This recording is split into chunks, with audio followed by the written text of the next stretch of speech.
We're one weekend into the Premier League season, and I don't want to be a prisoner of the moment, but who's ready to rebuild the U.S. men's national team? Wow. I mean, I've never seen anything like this. Just the width and breadth, the sheer numbers of Americans playing in Europe. It was the opening weekend in the Premier League, opening weekend in the Bundesliga, France, second week of the championship. We're going to have Spain and Italy coming up next weekend. Americans are everywhere. In the periphery leagues, which we really shouldn't overlook. We really shouldn't. And there's a lot to take away from this, to be proud of, to be excited about, to puff your chest out if you're a U.S. men's national team fan, because we have so many players. It's going to be very difficult to whittle it down to a World Cup squad. And even beyond that, the builds, the just one player pushing another at every position. These are some very exciting times. But I will also say, I know it's just one weekend in the Premier League, but there's some things you can take away from this, because remember, we're seeing trends from the preseason. So players that had a good preseason hitting the ground running in the Premier League, we certainly saw that, and now we are going to take tabs of it tonight or today, whenever you're watching it, on the Soccer OG. Check out the Soccer OG podcast, the one up there right now, with Larry Nance Jr. of the New Orleans Pelicans, big NBA star who loves the sport. I talked to him about following the Premier League while he is in the midst of being a professional athlete and how he's going to follow the World Cup as well. We're also going to be from the MLS All-Star Week, so check out my podcast, and we will be all over the place. The skills competition, the concert, the All-Star game, the MLS Next game. I will be everywhere, so check out that podcast. It will be very comprehensive. And of course, like and subscribe the podcast right here. So we really should begin at the top, right? The Premier League. And Fulham. Look, it was about Leeds. There's no doubt about it. Leeds was phenomenal with Brendan Aronson and Tyler Adams, both starting, playing significant roles. Brendan Aronson, although it was called an own goal, I hate own goals, you know that. And the defender had to make a play, and if he didn't, then it was going to be a goal by Brendan Aronson. So I wish common sense prevails, so I'm going to view it as an own goal. He even talked about it. Own goal. I touched it in there. I was in there, and it came off my shin somewhere in there, so I'm taking credit for it.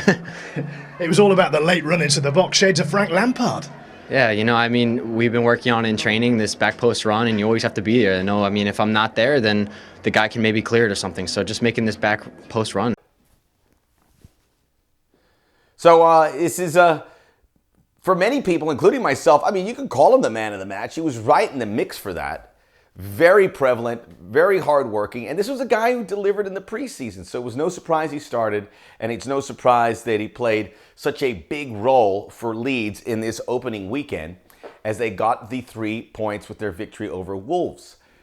Jesse Marsch obviously getting that win, and it got a little hairy there with Bruno Lage of Wolves as he had an exchange. That was very weird. But Jesse Marsch gives no quarter, takes no prisoners. He's going to get in your face. We've seen it with David Beckham in his playing days. We've seen it a couple times here as a coach. He's getting results. And then we can talk about Tyler Adams, who also just popped off the screen for me. Recovering runs, making some tackles, pushing back against Wolves. He looks rejuvenated because things were getting a little spotty in those final games with RB Leipzig. So to see this change of scenery, it's gone a long way. Jesse knows him, plays him in a role where he can be successful. And obviously Brendan Aronson. If you do a search about these two players on Twitter or Instagram, wherever, you see English fans are enamored with them both. They are just already idols. So very exciting development there at Leeds. Not too unexpected. We could kind of anticipate something like this would happen. And that's what's so cool about it all. And now they got to build up, because I think a good goal for Leeds is if they can finish 10th. That'd be amazing for Jesse Marsch. And who knows what American will come over to Elland Road next. Now, not to be outdone whatsoever, because Fulham had maybe the result of the weekend, a 2-2 tie with Liverpool, a game they probably should have won. And Anthony Robinson and Tim Ream coming back to the Premier League to play for the Cottagers, who I get the feeling they're going to stick around. Alexander Mitrovic is a special player in the living his best life, as they like to say. So I think Fulham will avoid that drop. There's some bad teams in the Premier League that I think will, although I'd say that about Bournemouth, and they got a huge win over Aston Villa. But Fulham look good. Anthony Robinson doing his thing, coming up that wide spot. He looks like that lockdown left back for Fulham, much the way he does for the U.S. team. I think the real story here is Tim Ream, who has been a bit of a punchline, aging U.S. defender. Man, he was, the one goal by Darwin Nunez, he was on the defensive. He took a deflection, but he was in position. He's constantly organizing the line. He looked like one of the better center backs in the league after week one. I bet you he makes a team of the week or two somewhere in the British papers. He was that influential.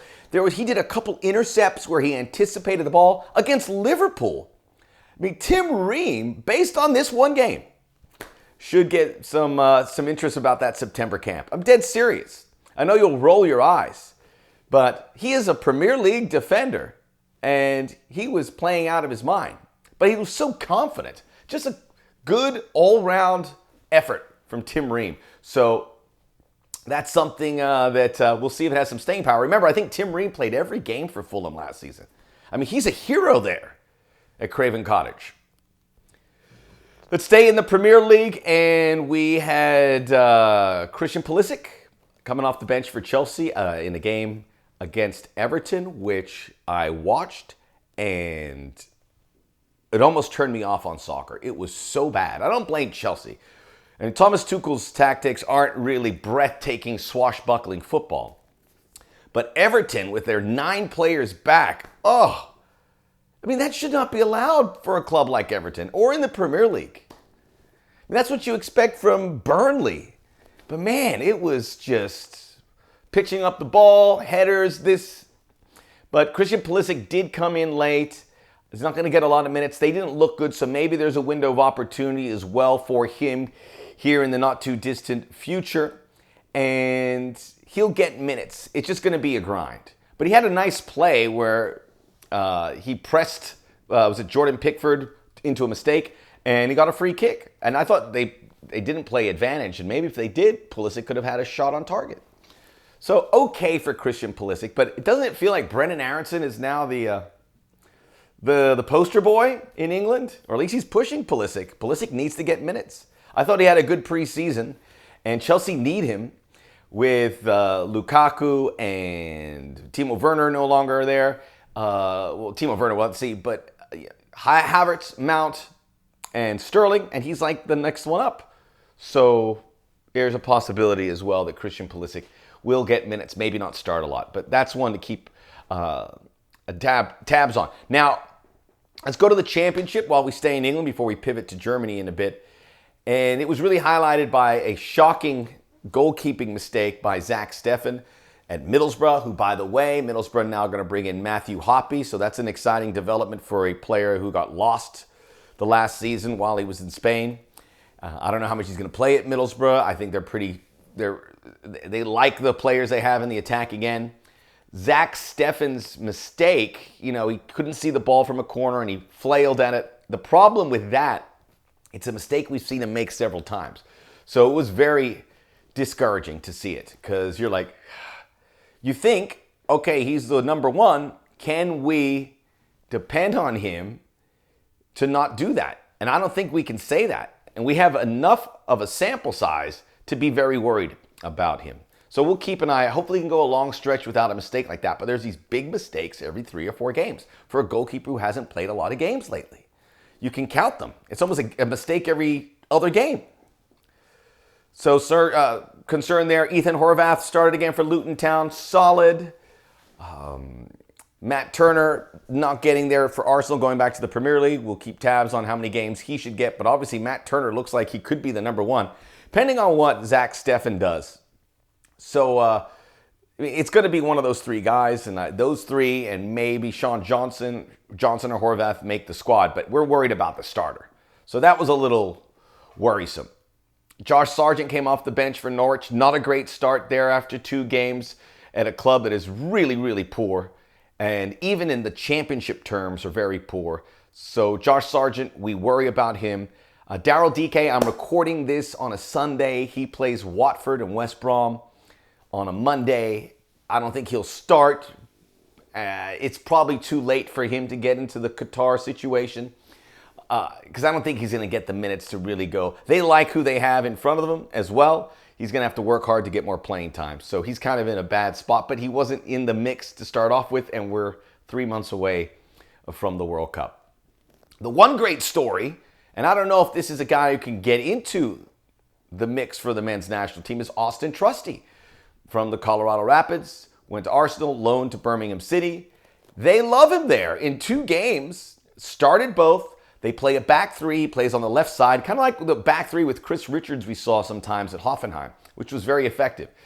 But he's becoming an idol there. And I did not see this coming, which is even better. I love the ones where you don't see him coming because you just add it to the list. Like I used to say, add it to the list. Austin Trusty, Birmingham City, one to watch. If he continues to play like he did in these first 2 games, maybe, depending on the situation defensively, which is pretty thin with center backs. John Brooks, what's going on? We don't know. Doesn't have a club. He'll have a club, but you got to get in. You got to get in gear. But that he's certainly on the outside looking in. It's Zimmerman, Richards. Chris Richards didn't play for Crystal Palace. He was in the 18 on Friday against Arsenal, but I think he'll get some minutes on a team that is pretty thin on talent, at least in a Premier League context. And it's going to be Zimmerman, Long, Richards, but maybe there's room for a Trusty. Maybe. Let's go to Germany, where it wasn't as... Well, let's start with the positive, and that is Jordan Pefok. Scored very early in the game for Union Berlin. Had a great preseason, scoring a lot of goals. That's a great club to be at. That is the top Berlin club because Hertha's fallen on hard times. And Jordan Pefok scored again. And I remember the game at the Azteca, and he just didn't look like he fit with the U.S. men's national team, and I'll stand by that. But when you score this many goals, you find a spot for him on the national team, especially when no one else is scoring. We talked about DK. We're going to talk about Ricardo Pepi. Jesus Ferreira's contributing.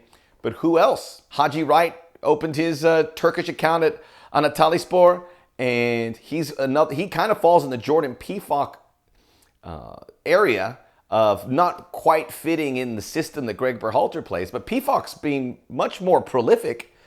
So even if that's a guy you bring in to play 10 minutes here, 20 minutes there, come in late, see if you can get a header, I think there's value in that. So that's very good. Gio Reyna on the bench, did not play. No reason for alarm there. I think it's going to be a slow burn back for him. Kevin Paredes did not dress for Wolfsburg.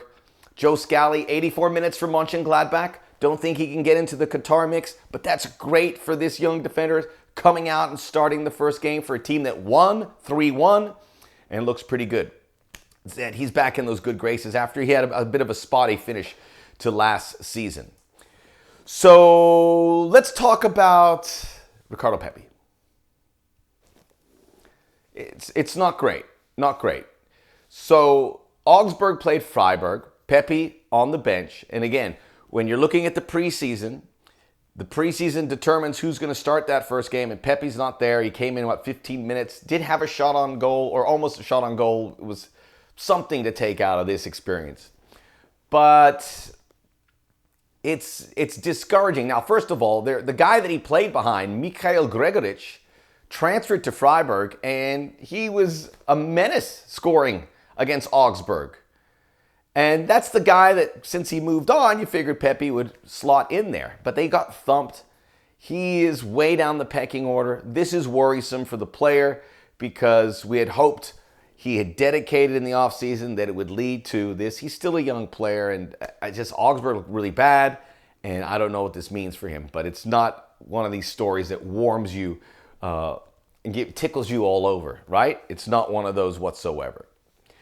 We had France start, and Tim Weah, he had an accumulation rollover of red card, so he didn't play in the opening week, but Lille looked really good. They beat Auxerre 4-1. Lille still have Jonathan David, Jonathan Bamba. They're going to be a competitive team, and I think that our guy Weah is going to mix in there very nicely. So I think I covered it pretty well. There are so many other players on the periphery that we can't be here all day and talk about them. Happy to see Matt Miazga sign with FC Cincinnati. Again, not going to get into the World Cup graces, but a guy who needed a change of scenery. Hopefully that helps. Overall, really good news for American players, and it's going to get better. We got to keep an eye on some of these guys. But Leeds, Fulham, PFOC, Reina and Pulisic trending upward, I believe. It's all very good. The Soccer OG, rate, review, tell a friend, subscribe, yep, hit the button, and make sure you check out the Soccer OG podcast. We will be at the MLS All-Star Week.